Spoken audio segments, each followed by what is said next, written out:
One of my highlights from this episode was Nancy. Nancy, you get a gold star.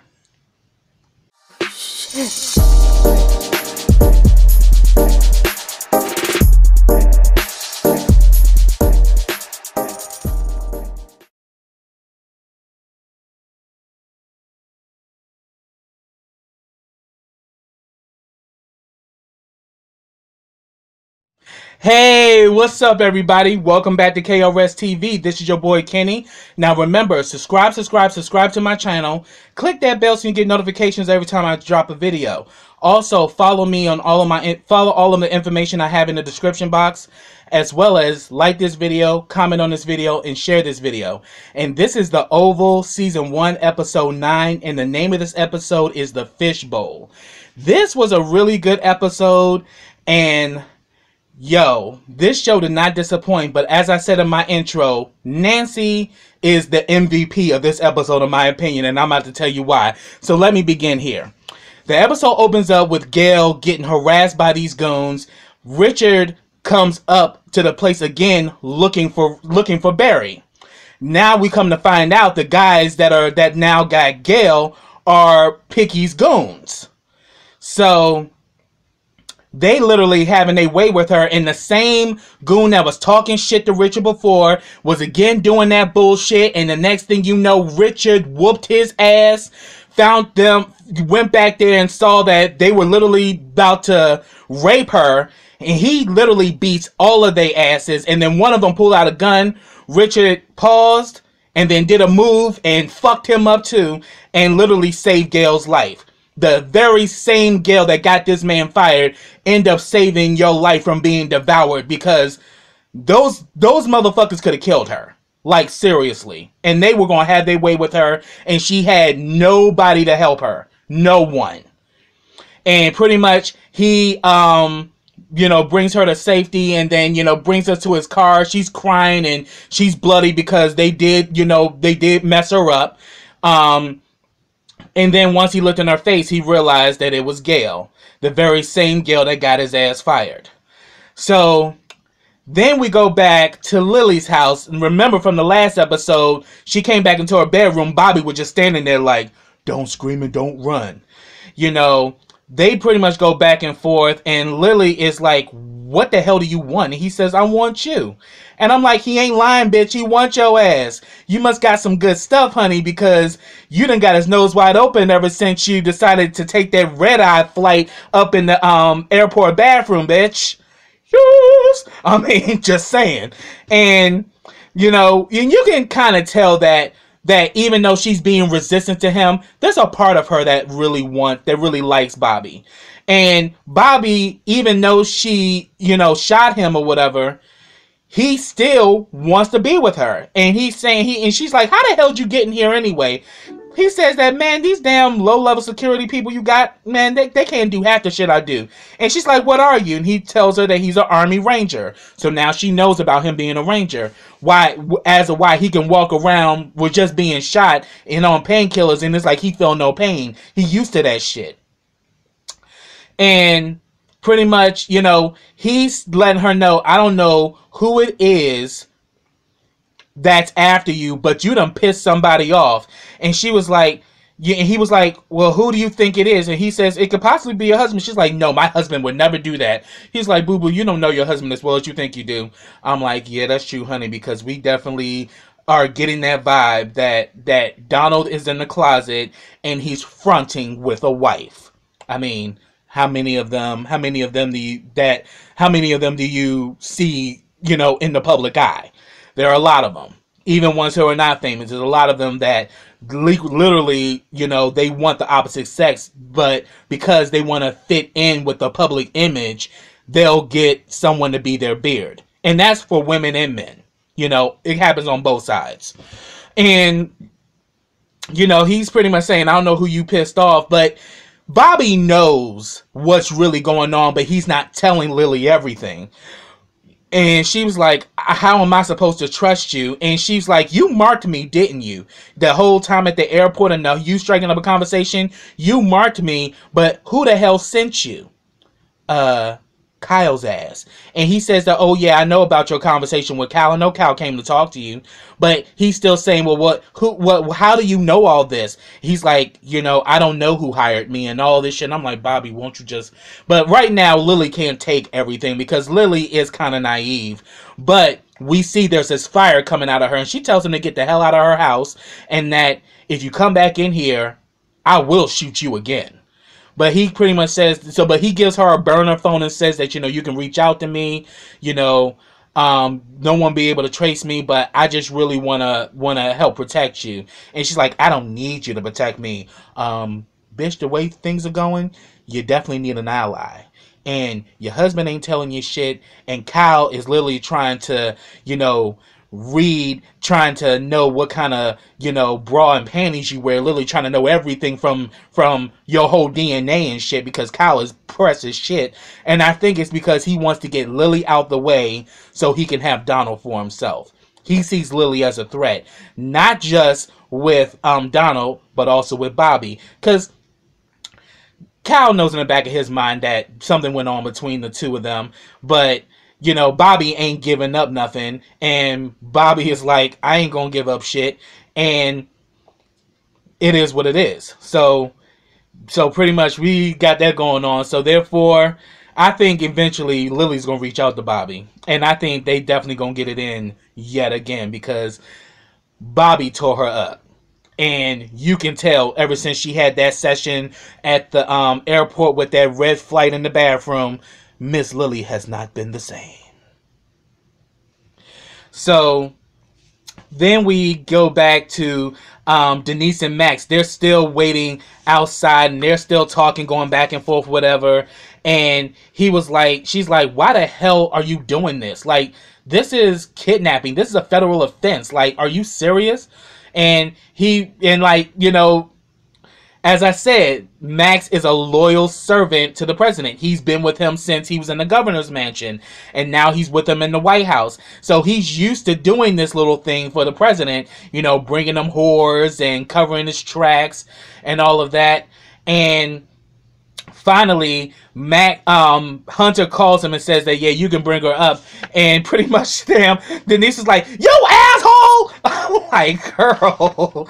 Oh, man, that was hilarious. And he's like, and yeah, so Denise is like literally over it, because, you know, Hunter want his good, and he want his good up in the White House, like ASAP. So pretty much, while Richard is attending to Gail, he gets a call from Nancy, and Nancy lets him know that there's this girl from the Rackaduchies that's here, and, you know, she's shooken up and everything, and she might be able to help us with trying to locate our granddaughter, and he tells her to not let her leave. And pretty much, you know, Richard and Gail get into the car, and Gail is even being nasty to Richard. I'm like, bitch, you not only got this guy fired, but even after that, this man saved your life. He could have just let those guys have their way with you. And she was like, I don't need your help. I don't need you to protect me. And just still talking this shit. But then again, she's a little girl trying to be grown.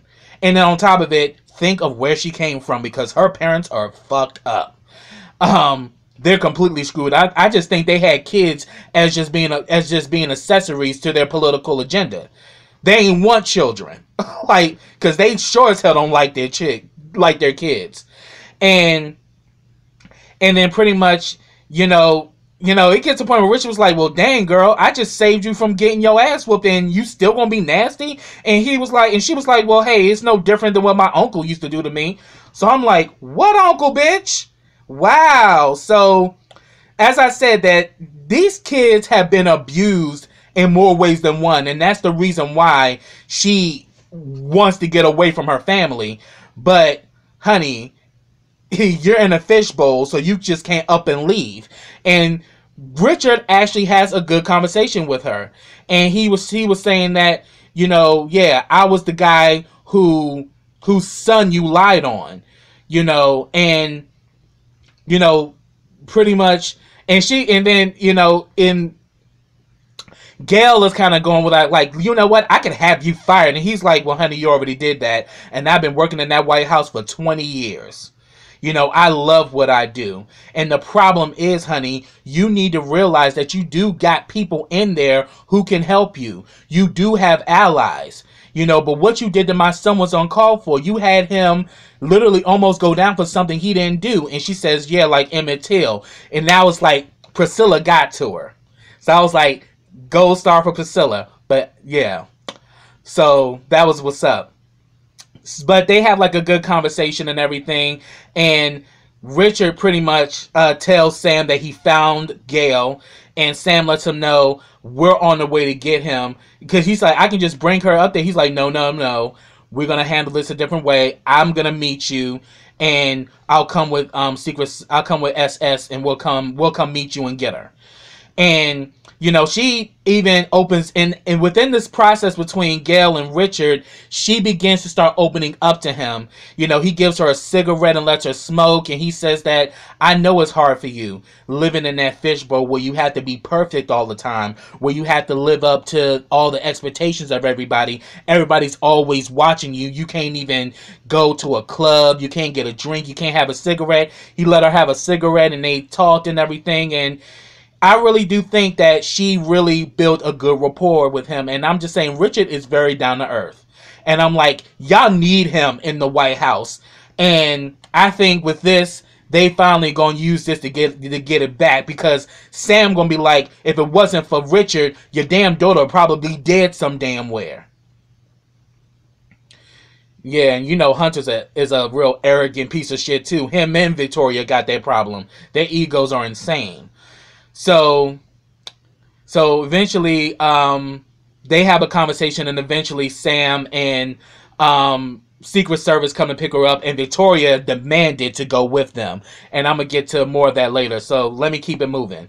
So then, back at the White House, you get this whole showdown between Hunter, Victoria, and Jason,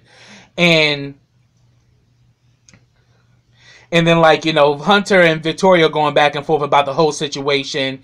And she says I told you you will regret it. You know, I told you what was going on, but you wanted to believe what the fuck you wanted to believe. And now you feeling all regretful and shit. And he's like, oh yeah, there's a lot of things I regret. And then Victoria's like, are you talking about me? And Jason's like, no. He's not talking about you. He's talking about me, because I think he despises me just as much as he despises you. He doesn't want any of us.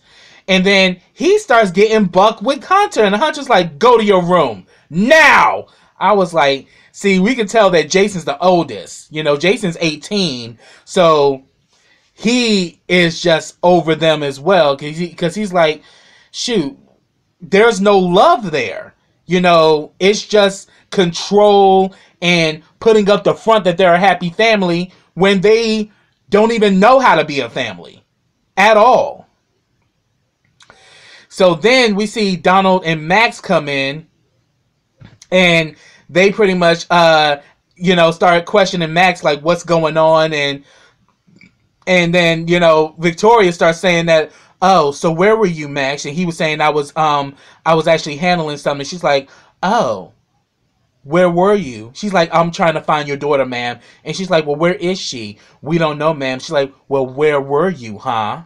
And he's like, ma'am. She's like, call me ma'am one more time. I swear I'm gonna fuck you up. Like, she was just over it, because Max is just a diligent servant. He is going to wipe Hunter's ass if Hunter asks him to. Like, he is not going to go against the president, because I said they've been together ever since he's in the government's mansion. That's his personal that's his personal guy.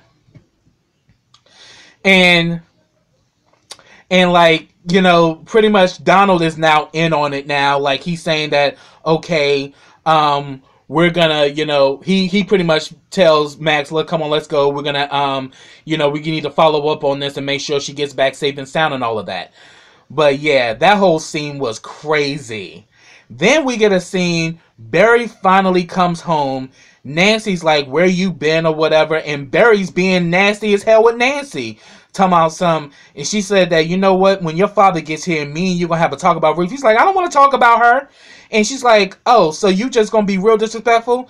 And she's like, okay, you big and bad now, huh? So you just think you can come in here and just talk to me any kind of way? Okay, wait till your father gets home. He's like, I don't care, whatever. And then Sharon comes in and he starts it on Sharon. Yo, get your ass out of here. What the fuck you doing here? And then he starts saying that, huh? So what else you got going on with old boy, huh? Yeah, what else you selling up in that store? Because he believe in all that shit that Picky said. And I'm like, why the fuck would Picky say that shit to you? And my hypothesis is that Picky wants Sharon for herself, and he's jealous that Barry got her, so he's trying to break them up so he can try to get a stab at her. That's what I think. Because it ain't even making no sense. She's working, and she's going to school and all that. You can't be having all that going on and still be doing drugs and doing it out in the open. I mean, we don't know what the fuck Kareem is doing behind closed doors, but I'm pretty sure if Kareem's doing drugs, she ain't got nothing to do with that. But he implied her in it because I think he wants to break up, you know, Sharon and Barry. And Barry's just being all kind of disrespectful, saying, you need to get the hell out of here. And Nancy's like, she's not going anywhere. She ain't got nowhere to go. It's like, I don't care. She need to leave. I don't give a damn. She need to get the hell out. I don't want her up in here and all of that shit. And then he goes into the living room and sees the girl from the Ragadushis. Oh, he immediately hits the roof. Like, oh my God, where my daughter at? Where's my daughter? And like, yo, you better tell me where my daughter at, and, you know, you better get the hell out of here and all this shit.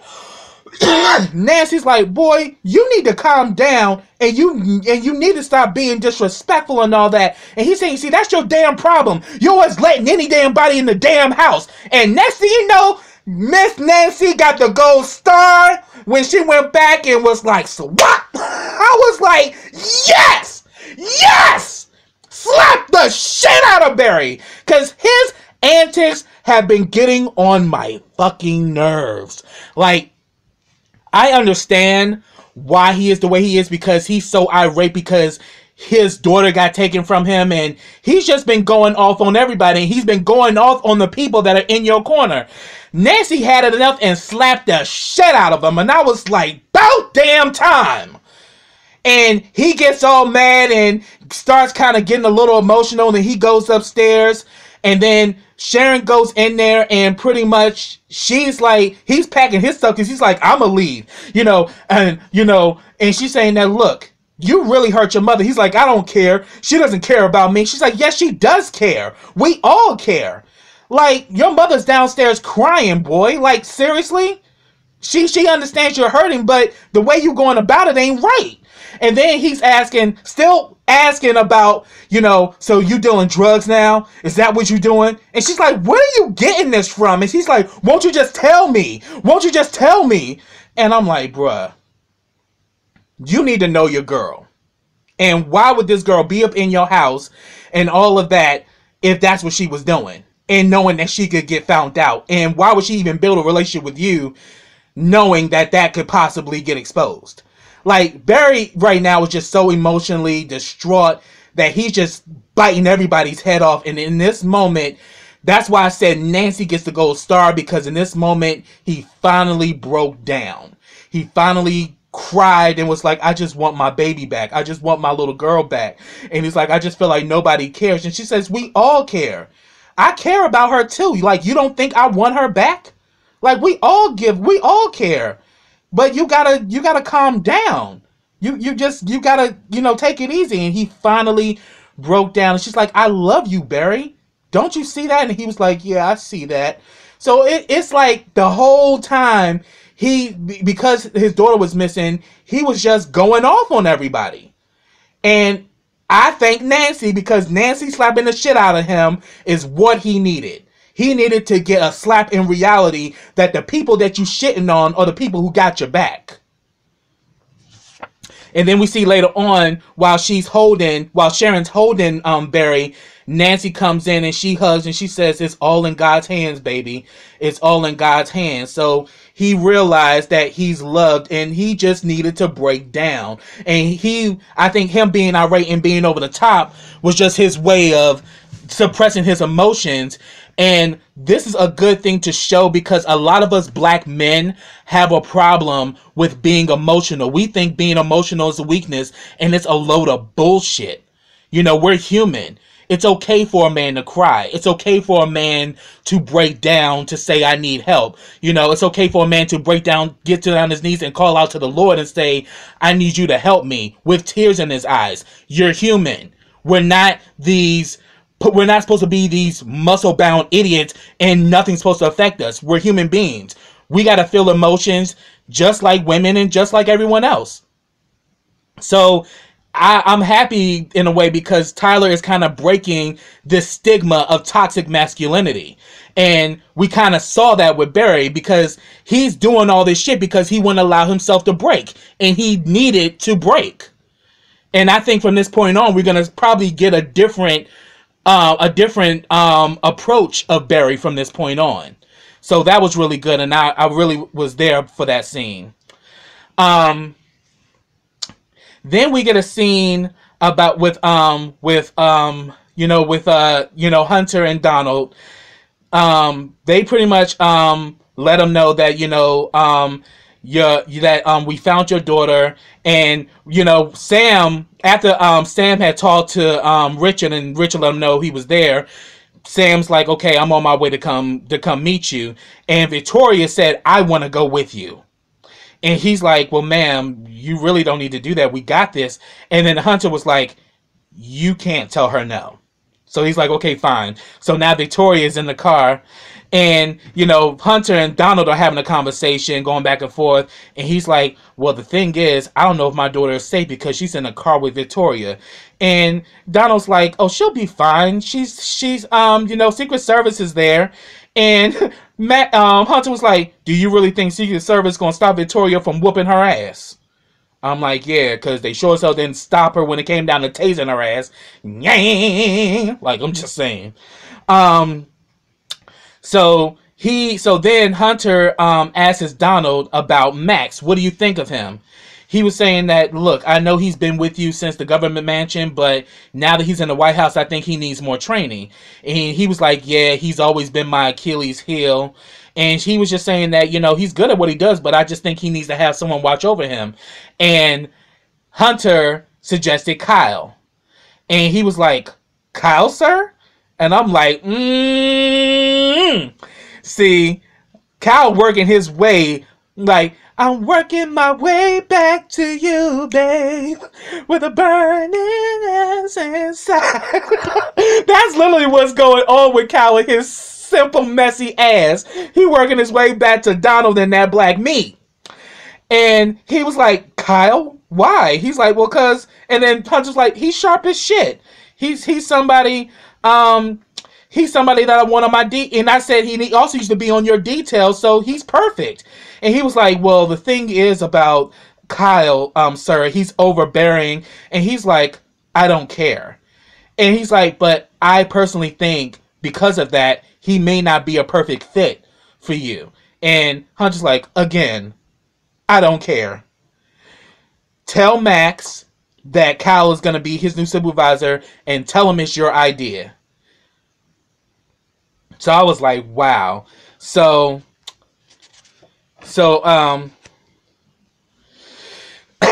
therefore he says also, you let Kyle know about this. So he calls Kyle and lets him know what's going on. And he's saying that, we found her. And Donald was like, cut the bullshit, Kyle. You ain't found shit. We've already located her. He's like, yes, we're on our way. And he's like, stop the bullshit, Kyle. They've already found her. What the hell are you doing? He says that, look, we got a lead on her phone. And he says, okay, fine. Follow the lead, get her phone, and, we'll go from there. And he was like, oh, yeah, and sir, it's good to hear from you. And I'm like, oh, my God, look at Kyle trying to be like Marilyn Monroe, like, happy birthday, Mr. President. Like, he was kind of giving that shit. And I was just like, wow, this shit is crazy. That damn Kyle is a hot-ass mess. Then we finally see that Denise finally enters into the White House. Her and Hunter go back and forth, and she's pissed. And she's like, what the hell? And he's like, well, I'm glad you're here. And she's like, I don't want to see you. And he's like, well, it's because of my wife. He's like, yeah, that bitch is crazy. And now you got these goons coming after me and all this shit. Like, what the hell are you on? And he's like, I need you. And he says, I'm the most powerful man in the world. These hands, they can blow up the world. And these hands are the same hands that's been touching you. Remember how I bought you that store? So I'm like, that's how Max had keys to the damn store. The president bought that bitch for her. So she's pretty much a piece of property. And then he was saying that, I can make you very rich. And he asks her how much money she has. She tells him $30,000, and he lets her know you can't tell anyone this. But he names a stock, and he says invest your $30 in that, and it will make you a rich woman. And she's like, oh wow, that's nice. And he's like, well, how you gonna pay me back? And she's like, what do you mean? And he was like, well, I just made you a rich woman, honey.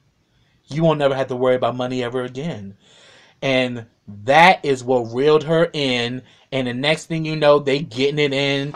And we go outside of the damn room. We hear Denise moaning like shit. He is tearing her up. And you just hear, I'm like, child.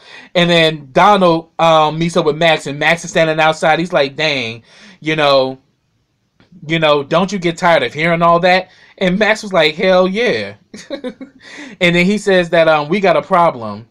And Max is like, what's going on? He says, Gail left on your watch. And he's like, you're firing me? He's like, no. The decision has been made that you need more training, so we're going to make Cal your direct supervisor. And then all of a sudden he says that, is there some resentment to that, Max? And he says that Kyle hates me. He's been my antagonist from the moment I walked into the White House. And he lets him know that report to me if Kyle gives you any shit. And then he was saying that, so did the president ask for this? And Donald takes it and says, I did. Well, really, we all know that Hunter did. And Hunter told Donald to say it was him.